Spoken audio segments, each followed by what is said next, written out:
तमालपत्र, दगडी फूल, जिरे, मिरे, दालचिनी, बाई बाई काळा मसाला म्हणलं की हे सगळं घेऊन दिवस घालायचा. अगं झरीकर मसाला आहे की ज्याने काळा मसाला ग्रेव्ही मसाल्याची सबंध महाराष्ट्राला ओळख करून दिलीये बघ. आहा घरच्या सारखा हवाय मला मिळेल का? अगं अत्याधुनिक लॅब मधून तयार होणारा मसाला आहे झरीकर मसाला. सुटले का बाई एकदाची? आत्ताच करते झरीकर काळा मसाला टाकून झणझणीत भाजी. मग आतापासून स्वाद तोच पण अंदाज नवा. दुसरा प्रश्न आहे माझा, तुम्ही ज्या भूमीमध्ये राहता जिथं महाभारत सारखा घडले, ती भूमी कशी वाटते आज? आज कशी भूमी महाभारताची, जसं पुऱ्या भारताच्या भूमीहून अलग भूमी येते. तिथं धर्म आणि अधर्माचं युद्ध झालं. कौरव पांडवाच्या 14 अक्षौहिणी सैन्यामध्ये युद्ध झालं.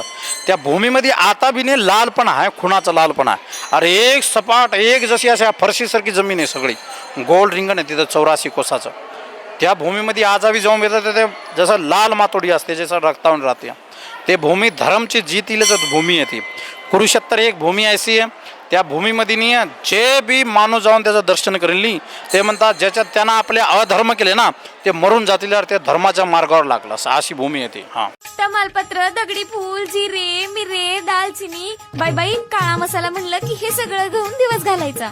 अगं झरीकर मसाला आहे की ज्याने काळा मसाला ग्रेव्ही मसाल्याची सबंध महाराष्ट्राला ओळख करून दिलीये बघ. आहा घरच्या सारखा हवाय मला मिळेल का? अगं अत्याधुनिक लॅब मधून तयार होणारा मसाला आहे झरीकर मसाला. सुटले का बाई एकदाची? आत्ताच करते झरीकर काळा मसाला टाकून झणझणीत भाजी. मग आतापासून स्वाद तोच पण अंदाज नवा.